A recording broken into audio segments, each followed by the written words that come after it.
رمضان المبارک 2025 آج ہے، تو یہی 17 رمضان المبارک کے اندر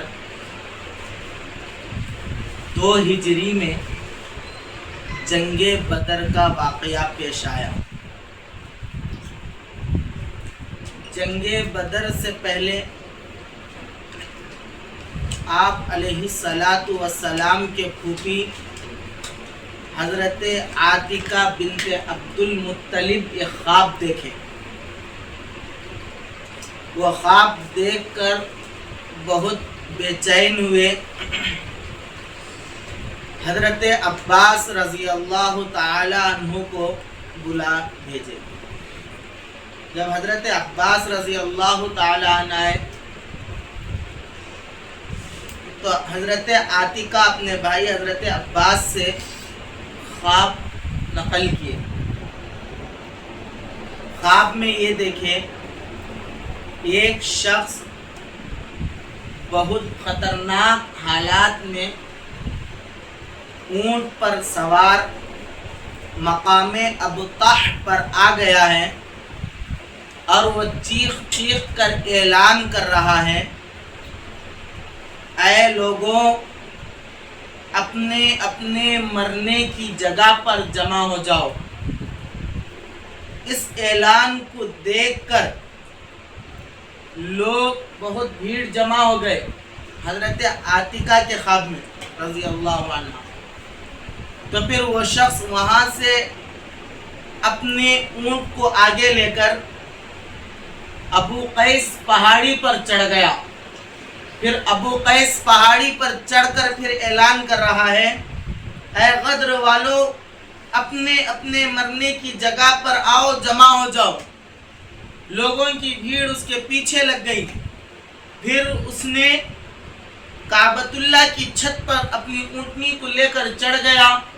پھر وہاں بھی یہی اعلان 3 مرتبہ کر رہا ہے، اے غدر والو، آؤ، اپنے اپنے مرنے کی جگہ پر چلو۔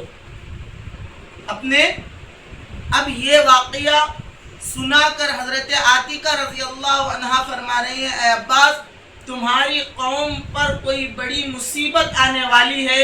جب سے میں یہ خواب دیکھی ہوں میرا دل گھبرا رہا ہے، مگر حضرت عباس رضی اللہ عنہ فوری بولتے، تیرا خواب سچا معلوم ہو رہا ہے میری بہن۔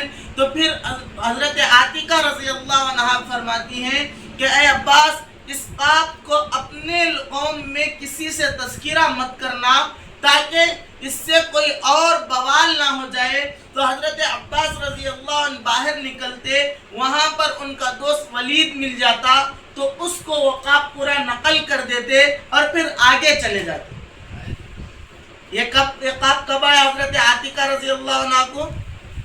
جنگ بدر سے صرف 3 دن قبل، جنگ بدر سے 3 دن قبل یہ خواب آیا۔ تو پھر حضرت عباس رضی اللہ عنہ گھر آ جاتے۔ اگلے دن صبح جب کعبۃ اللہ میں طواف کے لیے جاتے، عرب کے چند سردار بیٹھ کر اس خواب پر تبصرہ کر رہے ہیں۔ ان سرداروں کے اندر ابو جہل بھی شامل ہے۔ تو جیسے حضرت عباس رضی اللہ عنہ کو دیکھا، حضرت عباس کو دیکھا، جب تک حضرت عباس ایمان نہیں لائے، مکے میں ہی ہے، تو حضرت عباس کو دیکھتے ہی ابو جہل بول پڑا۔ ابو جہل کیا نام ہے اس کا؟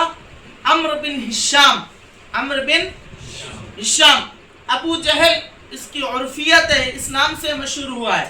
تو یہ ابو جہل دیکھ کر حضرت عباس کو کہتا ہے، اے عباس، اے اولاد عبد المطلب، اے اولاد عبد المطلب، تمہارے گھر کے اندر کیا چل رہا ہے؟ مردوں کو نبی بنا کر جی نہیں بھرا، اب یہ نبیہ بھی بنانے لگ گئے ہیں۔ تیری بہن نبیہ عاتکہ کیا کہہ رہی ہے کہ اس خواب کے بارے میں؟ حضرت عباس کچھ نہیں بولتے، انجان بن جاتے۔ کون سا خواب؟ کوئی خواب دیکھیے مکے والوں کے تعلق سے، موت کے تعلق سے کیا خواب ہے؟ حضرت عباس رضی اللہ عنہ اس وقت کیا کرتے؟ انجان بن جاتے۔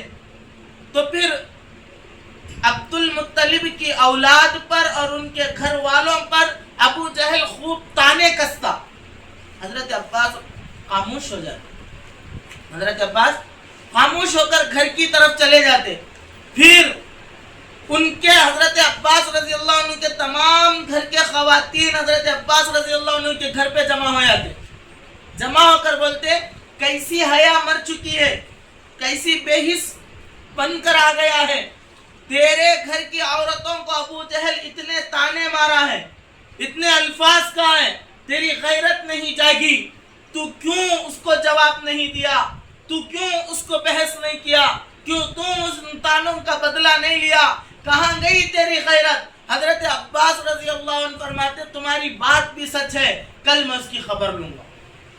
اب حضرت عباس رضی اللہ عنہ پورا موڈ بنا کر جاتے، پورا موڈ بنا کر جاتے، آج اگر ابو جہل کچھ بولتا ہے تو پھر اس سے مجھے بھیڑ جانا ہے. جب اس نیت سے جاتے تو ابو جہل ان کو دیکھتا، وہ دیکھ کر اندر حرم میں گھسی رہے ہوتے ہیں. ایک شخص اپنے کپڑے پھاڑ کر خود ہی پھاڑ لیا، زخمی کی حالت میں اونٹ لے کر ابتح پہاڑ کے اوپر سے مقام ابتح کے پاس سے چیخ لگاتا ہے، اے مکہ کے سرداروں، ابو سفیان کے قافلے کو محمد اور ان کی تمام ٹیم اور ان کے چاہنے والے گھات لگا کے بیٹھے ہوئے ہیں کہ ابو سفیان کا تمام مال لوٹ لیا جائے گا، اب مال میں خطرہ ہے، ابو سفیان کا تمام مال ختم ہو جائے گا. سب سردار گرم ہو جاتے. کیوں؟ ابو سفیان جو مال لا رہا تھا اس دور کا لاکھوں کروڑوں روپیوں کا مال تھا، لاکھوں کروڑوں روپیوں کا مال تھا. اس مال کی حفاظت کے لیے 70 لوگ اس میں لگے ہوئے تھے، اور صرف ابو سفیان کا مال نہیں تھا بلکہ مکے کے تمام سرداروں کا مال اس کے اندر شامل تھا. تمام. جب اللہ کے نبی علیہ السلام کو مکے میں ستایا گیا، اللہ کے حکم سے مکے سے مدینہ ہجرت کر گئے، مکے میں جو صحابہ تھے ان پر ظلم کیا گیا، ان پر جبر کیا گیا، اور ان کے جو مکانات تھے، جو مال تھے، جو دولت تھی، ظلماً چھین لی گئی. اس واقعے کے بعد، ہجرت کے بعد، صحابہ پر یہ ظلم ہونے کے بعد اللہ کے نبی علیہ السلام مکے کے جو بھی قافلے مدینے پر سے گزرتے ان لوگوں پر ضرب لگاتے، ان لوگوں کے مال کو ضبط کر لیتے. کیوں؟ اس کے اندر 2 بڑے وجہ ہیں. کیا ہیں؟ 2 بڑے: مال کی ہوس، مال کی شوق، مال کی خواہش. نبی کریم صلی اللہ علیہ وسلم کو کبھی ہو سکتی؟ 1 دینار اگر اپنے تکیے کے نیچے رہا تو پوری رات نہیں سوتے. 1 دینار رہا تو جب تک اس کو صدقہ نہ کر دے کبھی اللہ کے نبی علیہ السلام کبھی نہیں سوتے. النبی لا یورث من الدینار ولا درہما. نبی کے گھر والے، نبی کبھی مال اور دینار درہموں کے وارث نہیں ہوتے.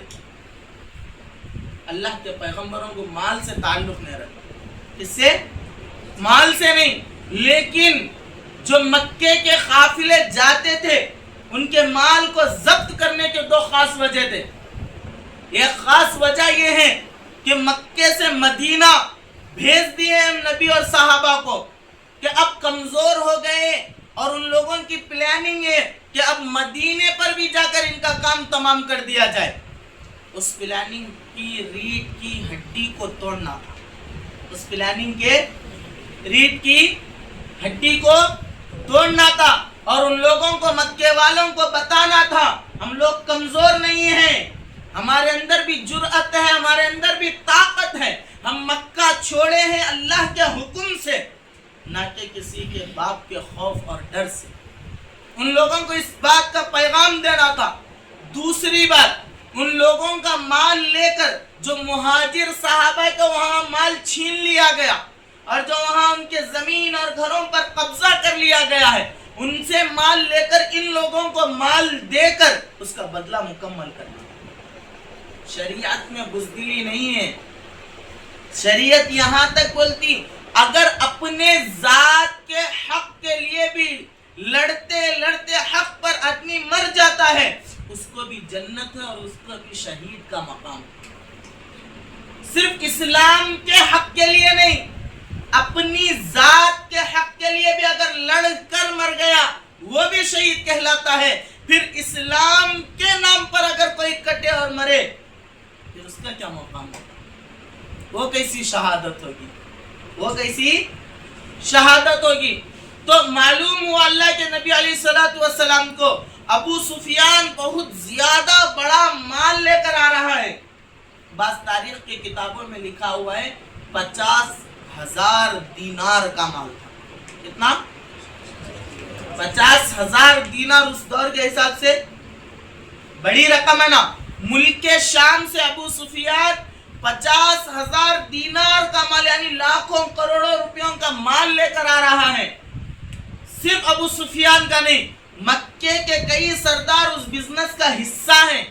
اس بزنس کا جیسے یہاں پر مدینے کے حصے سے گزرے گا, مکے کا ہے, مدینہ یا نبی کریم صلی اللہ علیہ وسلم کے قبضے میں, یہاں سے اگر گزرے گا اس کا مال لے لیا جائے.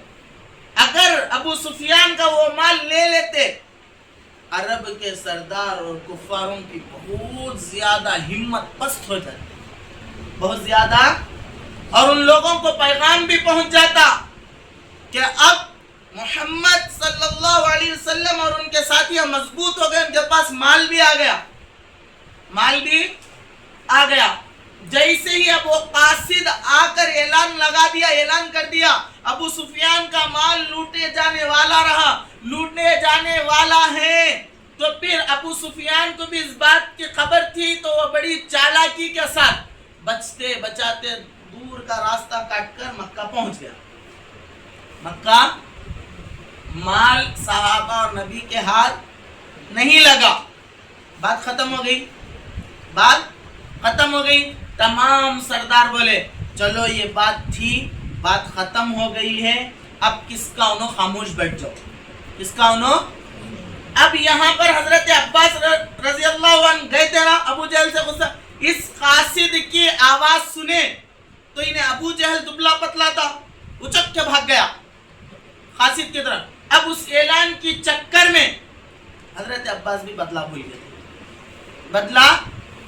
اب تمام تر لوگوں کو, مکے کے کفار اور سرداروں کو ابو جہل اکسا رہا ہے.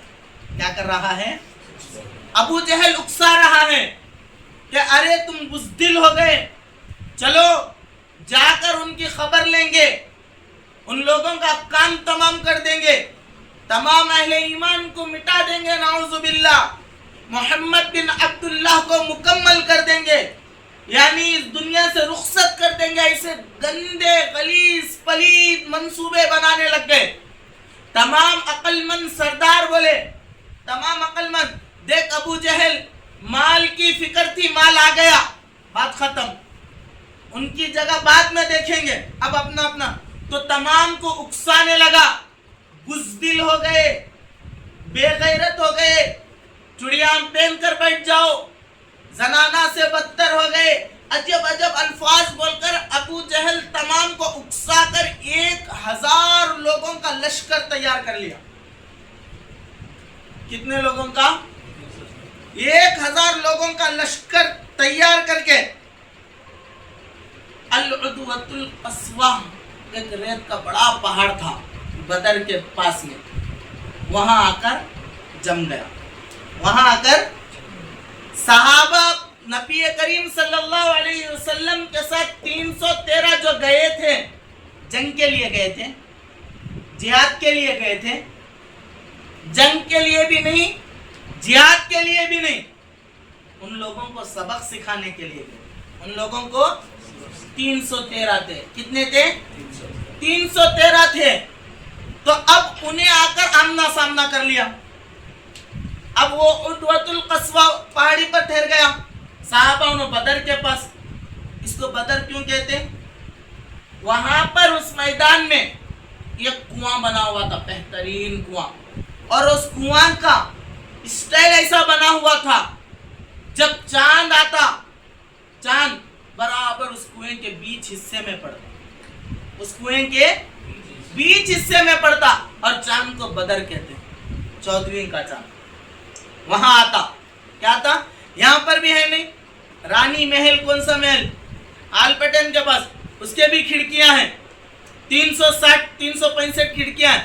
ہر دن ایک ایک جگہ سے سورج کی روشنی آتی، ایک دن ایک جگہ سے سورج کی روشنی آتی تو دوسرے دن وہاں نہیں آتی، پھر اگلے سال ہی بنے ہوئے ہیں نا، سمجھنے میں آپ لوگوں کو، اس علاقے والوں کو تو آسان. تو وہاں کنواں اتنا ایسا بنا ہوا تھا، جب وہ چاند کا وقت آتا برابر کنویں میں گرتا تو اس کو بدر بولتے، عکس بدر. تو اس میدان کا نام کیا ہو گیا؟ بدر. اب وہاں آ گیا، وہاں آنے کے بعد میں کفار مکہ اب اعلان لگانے لگے، حل من مبارس. کیا اعلان لگا رہے؟ حل من مبارس، کون ہے ہم سے جنگ لڑنے والا، کون ہے ہم سے مقابلہ کرنے والا، کون ہے ہمارا سامنا کرنے والا. اس کو نہیں پتا ہے یہ نبی کریم صلی اللہ علیہ وسلم کو اللہ نے دی ہے یہ قوم، اس کو نہیں پتا تھا. اللہ کے نبی علیہ السلام کے جانثار، اللہ کے نبی علیہ السلام کے حکم پر اپنے آخری خون کے قطرے تک اپنی جان کی بازی لگا کر ان لوگوں کو صف ہستی سے مٹا کر نشان عبرت بنا دیں گے. صحابہ جانتے ہیں، ان اللہ اشترا من المؤمنین انفسکم واموالہم بان لہم الجنہ. اللہ ہمارے جانوں کو، ہمارے مالوں کو خرید لیا ہے، جنت کے بدلے میں ہم قتال کریں، قتل کر دیں یا قتل کیے جائیں. اللہ نے ہمارے لیے جنت بنا دی ہے، ہماری جان بھی خدا کے لیے، ہمارا مال بھی خدا کے لیے، ہمارا دن بھی خدا کے لیے، ہماری راتیں بھی خدا کے لیے، ہماری زندگی خدا کے لیے، ہمارا جینا خدا کے لیے، ہمارا مرنا خدا کے لیے. یہ جذبہ لا الہ الا اللہ جیسے ہی نبی کریم صلی اللہ علیہ وسلم کے سامنے پڑھتے، صحابہ کے اندر یہ جذبہ پیدا ہو جاتا. ایک مرتبہ کلمہ پڑھنا باقی رہتا، جیسے ہی کلمہ پڑھ لیے ان کا ایمان کامل اور مکمل ہو جاتا. پھر نہ مرتد ہوتے، نہ نفاق آتا، نہ پلٹنے کا خیال آتا. اب تو ان کے سامنے اللہ ہے، اب ان کے سامنے رسول ہیں، اب ان کے سامنے چاہے زندگی کے تمام تر لوازمات آ جائے پرواہ نہیں، اب ان کے سامنے موت آ جائے پرواہ نہیں. نہ زندگی کی پرواہ رکھیں گے، نہ موت کی پرواہ رکھیں گے. اگر کسی کی پرواہ ہے رسول پاک صلی اللہ علیہ وسلم کے حکم کی پرواہ ہوگی، حکم کی پرواہ ہوگی. جنگ میں صحابہ تو شہادت کے شوق میں جاتے، یہاں کفار تو خالی مارنے کے شوق میں آتے، مرنے کے. جو سب کچھ ٹوٹ کر چلا جائے وہی جیت کر آ سکتا ہے. جو خالی جیت، جو زندگی کے آرائش میں چلنے کی کوشش کرے کبھی وہ کامیاب نہیں ہو سکتا. زندگی سے لڑ جائے، ہر حال میں اپنے آپ کو ٹھہرا لے، اللہ اسے کامیاب کر دیتے ہیں. ان اللہ مع الصابرین، اللہ صبر کرنے والوں کے ساتھ ہے. اللہ کس کے ساتھ ہے؟ صبر کرنے والوں کے ساتھ ہے. صبر کا دامن اگر ہاتھ سے چھوٹ جاتا ہے تو پھر انسان گڑبڑا جاتا ہے. انسان کیا ہو جاتا ہے؟ گڑبڑا جاتا ہے.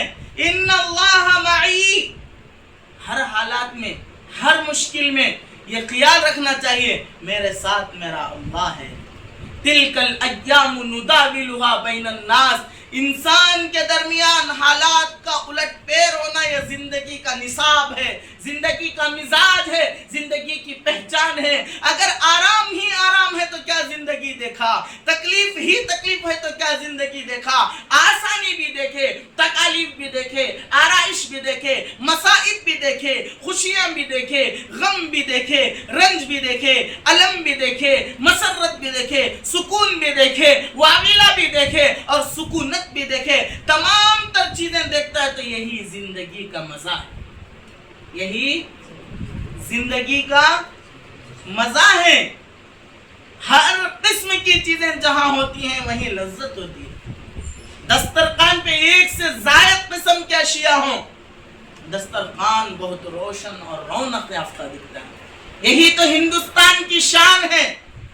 ہندوستان میں ہر ادیان، ہر مذاہب، ہر مذہب کے ماننے والے، تمام دھرموں کے ماننے والوں کو ہندوستان کے کانسٹیٹیوشن کے اندر آزادی ہے. مسلمان ہیں تو اپنے مذہب پر مکمل عمل کر، ہندو ہے اپنے مذہب پر عمل کر، عیسائی ہے اپنے مذہب پر عمل کر، بدھسٹ ہے اپنے مذہب پر عمل کر، جین ہے اپنے مذہب پر عمل کر، اگر عیسائی ہے اپنے، یہودی ہے اپنے مذہب پر، جو جس مذہب کا ہے اپنی عبادت گاہ بنا، اپنی عبادت کر، مگر کسی اور کے مذہب میں ٹانگ مت اڑا. یہی چیز تو ہندوستان کو اب تک خوبصورت بنائی ہوئی ہے. لوگ اس خوبصورتی کو چھیننا چاہتے ہیں، لوگ اس خوبصورتی کو چھیننا چاہتے ہیں. اور مسلمان لا الہ الا اللہ محمد الرسول اللہ کا مطلب نہیں سمجھا ہے، اس کا مطلب نہیں سمجھا ہے، جس کی بنیاد پر ہندوستان کا ماحول اور حالات اسے مشکل لگ رہے ہیں. اس کو مشکل، نہ اسباب میں کامل ہے، نہ ایمان میں کامل ہے، نہ عقل ہے مکمل کے سمجھے حالات، نہ ہمارے اندر علماء کی بات سننے کی مکمل طبیعت ہے، نہ ہمارا مزاج سننے کا ہے نہ ماننے کا ہے. ہمارا مزاج تو آزاد ہے، ہمارا مزاج آزاد ہے. جب یہ تمام مکے کے کفار مقابل میں آ گئے، آ کر کہنے لگے حل من مبارس، کون ہے جو ہم سے لڑنا چاہتا ہے، کون ہے ہم سے لڑنا چاہتا ہے، تو 3 انصار صحابہ گئے. جبکہ انصار صحابہ کا کوئی جھگڑے سے نبی کریم صلی اللہ علیہ وسلم کے ساتھ میں آئے. انصار صحابہ ہے کون ہے؟ اس سے پہلے ابو سفیان کا مال ضبط کرنے جانے سے پہلے جب تمام صحابہ کا اعلان ہوا جانا ہے ہم کو، ان سے تھوڑا بھیڑنا ہے، سبق سکھانا ہے، اسلام کا علم بھی بلند کرنا ہے، اور ان لوگوں کے گردنوں کو بھی جھکانا ہے، اور ان لوگوں کے جوڑوں کو بھی کمزور کرنا ہے، اور ان لوگوں کے مال کو بھی ضبط کرنا ہے، ان کو عقل اور ٹھکانے لگانا ہے. تو اس وقت میں جب تمام لوگوں کی پوری پیمائش کی جا رہی تھی اور چنا جا رہا تھا، اس وقت میں 2 بچے بھی تھے. کون تھے؟ 2 بچے تھے. ایک کا نام معاذ اور ایک کا نام معوذ. ایک کا نام معاذ رضی اللہ عنہ اور ایک معوذ رضی اللہ عنہ. دونوں بچوں میں ایک بچہ چھوٹا اور ایک بچہ ذرہ بڑا. اللہ کے رسول صلی اللہ علیہ وسلم نے کہا ان کو ہٹا دو. غالباً حضرت معوذ کو، غالباً یا معاذ کو، ان کو ہٹا دو، انہوں چھوٹے ہیں. تو جوش میں کھڑے ہو گئے، یا رسول اللہ ہم بھی آپ کے ساتھ آئیں گے، جو ہوگا دیکھا جائے گا. آپ چھوٹے ہیں، آپ میرے اس بھائی کو آپ نے انتخاب کر لیا، بڑا لگ رہا ہے اور میں چھوٹا لگ رہا ہوں. اچھا آپ اس کو بڑا سمجھ رہے ہیں تو میرے بھائی کے ساتھ میرا مکہ لڑا دو، دیکھو کون جیتتا ہے، میں اس کو گرا دوں گا.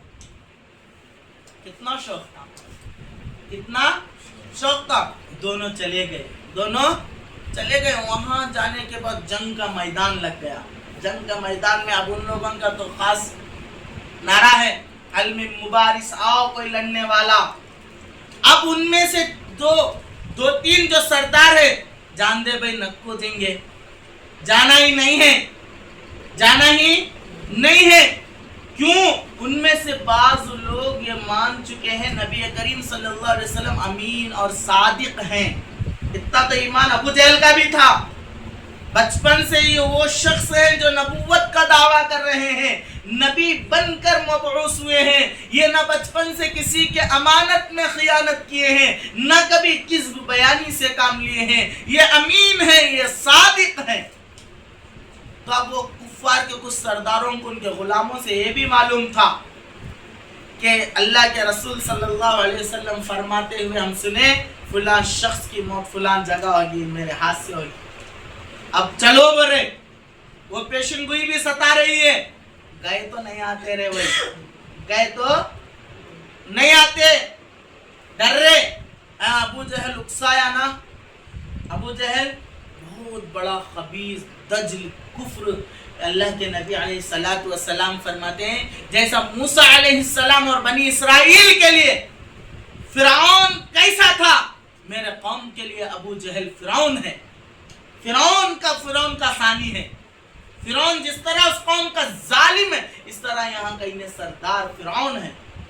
ابو جہل اتنا خطرناک سوک پوکسا کر گیا.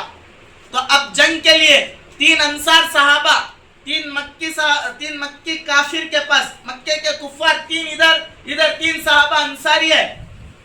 تو اب مکے والوں کو فخر ہے، غرور ہے، ہم ان سے لڑتے، ہمارے خاندان کے ہمارے برابر کے لوگ، ہمارے خاندان کے ہمارے برابر کے لوگ، انصار مدینے کے ہیں، یہ ہم سے کمزور ہیں، مکہ شہر کے ہیں اور مکے کے جانباز تو معلوم ہیں.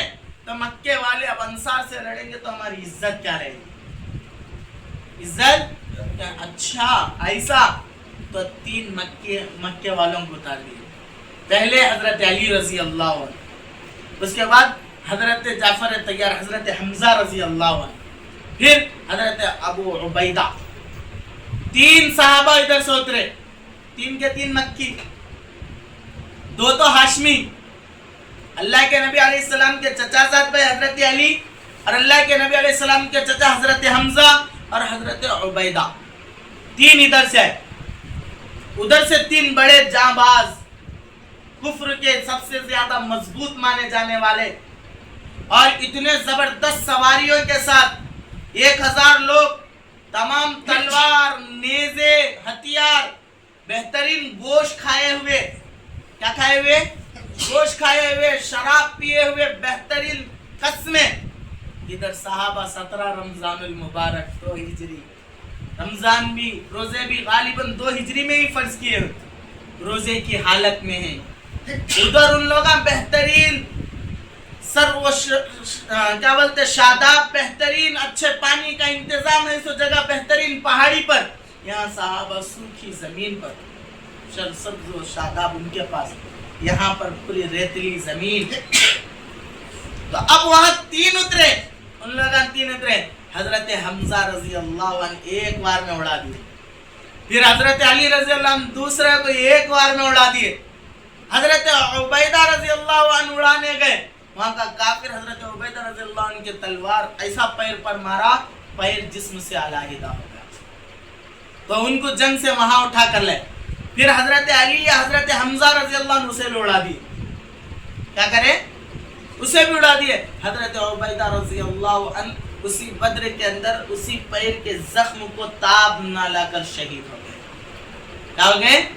وہیں شہید ہو گئے. رمضان کا مہینہ ہے، روزے کی حالت ہے، بھوکے پیاسے ہیں اور کوئی سواریاں نہیں ہیں. نبی کریم صلی اللہ علیہ وسلم کے ادھر سے انصار صحابہ کہہ رہے ہیں یا رسول اللہ آپ مت ڈریے، آپ بالکل ان کے بیچ میں مصالحت مت کیجئے، یہی اسلحہ ان کا پورا کام تمام کر دے گا. ہم یہودیوں کی طرح نہیں ہیں، جاؤ تم اور تمہارے اللہ لڑو، ہم دیکھتے رہیں گے. ہم خون کے آخری قطرے تک ہم آپ کے ساتھ ہیں یا رسول اللہ، آپ ہمیں حکم دیجئے. ادھر جنگ شروع ہو گئی ہے. اب جنگ کے لیے جھنڈا لہرایا جا رہا ہے. کیا جھنڈا؟ جنگ کا جھنڈا لہرایا جا رہا ہے. کیا لہرایا جا رہا ہے؟ جنگ کا جھنڈا. حضرت عائشہ رضی اللہ عنہا کے دوپٹے کو ہلایا جا رہا ہے. حضرت عائشہ رضی اللہ عنہ جو کالا دوپٹہ جس میں باریک دھاریاں تھیں، باحیا امہات المؤمنین والمؤمنات کا دوپٹہ. اللہ عورت کے حیا کا بڑا لحاظ رکھتے ہیں، عورت کے حیا کا بڑا لحاظ رکھتے ہیں. اور کسی کی والدہ، کسی کی بہن، کسی کی بیٹی، کسی کی ماں اگر باحیا ہو، تمام اعتبار سے ہر غیر محرم سے پردہ کرنے والی، خدا کی نیک بندی ہو اور اس کے اگر دامن کو پکڑ کر دعا مانگی جائے تو دعا رد نہیں ہوتی. عورت کے حیا کا اتنا مقام ہے. اب جنگ شروع ہو گئی. کیا شروع ہو گئی؟ جنگ شروع ہو گئی. ایک سے ایک مارے گئے، تمام کفار مارے گئے. وہ صحابی جو دیکھے ادھر معاذ ہے ادھر معوذ ہے، ارے 2 چھوٹے بچے ہیں میرے آس پاس، جنگ اتنی تیزی سے چل رہی ہے، مٹبھیڑ ہو رہی ہے، اب کیسے 2 چھوٹے بچے؟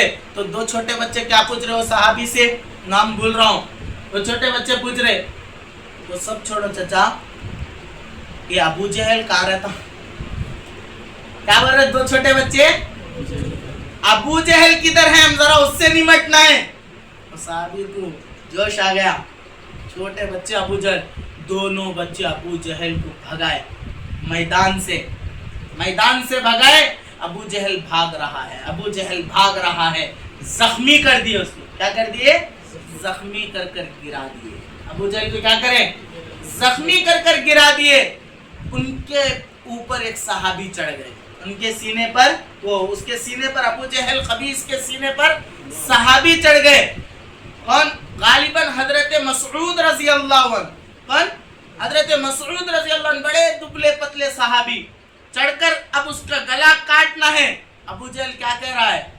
تو جانتا ہے تو بہت اونچی جگہ اور بہت اعلیٰ، بہت اونچے مقام پر بیٹھا ہوا ہے، اس بار معلوم ہے، یعنی اس کا سینہ بڑا مقام کا ہے، اتنا تکبر، اور کہہ رہا ہے کاٹ رہا ہے تو تھوڑا نیچے سے کاٹنا۔ ابو جہل کیا بول رہا؟ کاٹ رہا ہے تھوڑا نیچے سے کاٹنا، تاکہ تمام کا سر رکھا جائے تو اس سر کے اوپر دیکھا جائے کہ یہ سردار کا سر ہے۔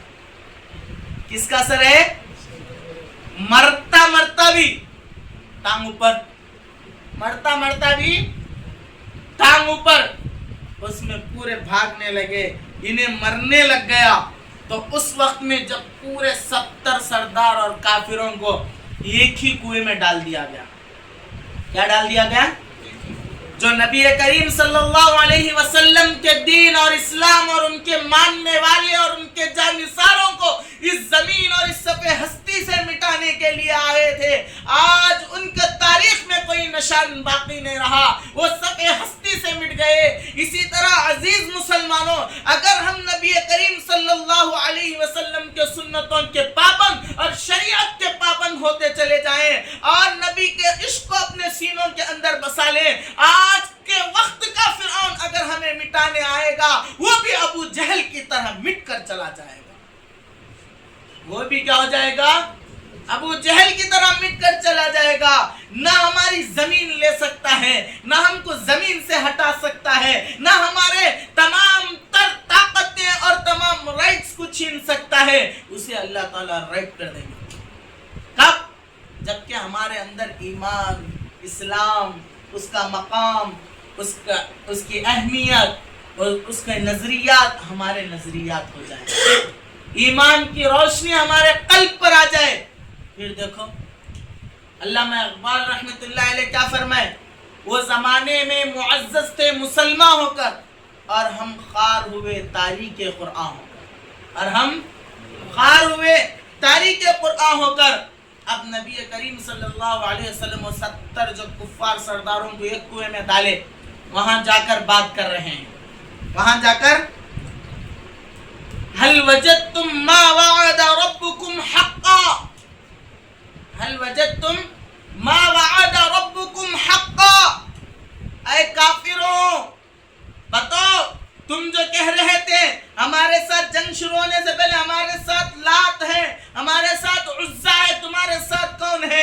ادھر سے اللہ کے نبی علیہ الصلوۃ والسلام نے حضرت علی رضی اللہ عنہ کو اٹھا کر کہنے لگے تھے ہمارے ساتھ اللہ ہے، تمہارے ساتھ کون ہے؟ بتاؤ میرے رب کا وعدہ سچا ہوا یا نہیں ہوا، یا تمہارے بتوں کا وعدہ سچا ہوا؟ تمہارے بت اور تم جھوٹے نکلے۔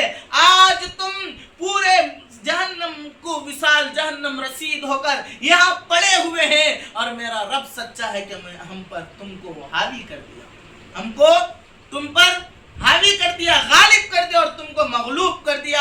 تم کو تعداد کا غرور تھا، تم کو اسباب کا غرور تھا، ہم کو مسبب الاسباب پر ایمان تھا، تم کو اسباب پر بھروسہ اور اطمینان تھا، اور ہم کو اللہ پر یقین تھا۔ اس پر تو حضرت عمر رضی اللہ عنہ آ کر کہتے ہیں یا رسول اللہ، کیا یہ جو مر چکے ہیں یہ بھی سنتے ہیں، یہ بھی سنتے ہیں؟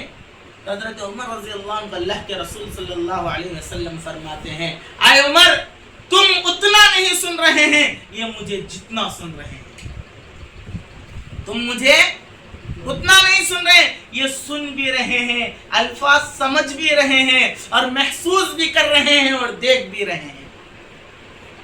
کفر کو دیکھ رہے ہیں، سن رہے ہیں، ایمان کی حرارت اور ایمان کی غالب ہو جانے کو اور ان لوگوں کے مغلوب ہونے کو اور رسول اللہ صلی اللہ علیہ وسلم کے دعوت کو انکار کرنے کو، اور اب جہنم کو دیکھ رہے ہیں. تو جنگ بدر حق اور جو صحابہ کا مال چھینا گیا ہے ان کو واپس دلانے کے لیے گیا تھا، اسی لیے تو گئے ہوئے تھے تمام.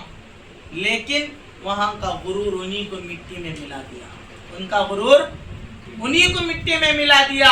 یہ اسلام کی سب سے بڑی اور پہلی جنگ تھی، بڑی پہلی جنگ تھی. اس سے پہلے 2 جنگ اور ہوئے تھے. جنگ بدر سے پہلے 2 جنگ، جنگ عشیرہ اور جنگ ابوت، ایسے کوئی نام، 2 جنگ اور ہوئے تھے. وہ 2 جنگ میں چھوٹے موٹے لڑائیاں ہوئے، بات وہاں کا وہاں ہو گئی، مکہ تانی ہوئی، چھوٹے موٹے ہوئے. لیکن جنگ بدر تاریخی جنگ ہو گئی. جنگ بدر تاریخی جنگ ہو گئی، اہل ایمان کی ہمت کا باعث بن گئے اور اہل کفار کے لیے سبق بن گئی. اسی لیے یا ایھا الذین آمنوا آمنوا، قرآن ہمیں جگا رہا ہے، اے ایمان والوں ایمان پر آ جاؤ، ادخلوا فی السلم کافہ، پورے کے پورے داخل ہو جاؤ. والذین آمنوا ببعض الکتاب، کیا ہے؟ اس کتاب کے کچھ حصے کو مانو، کچھ حصے کو انکار کرو.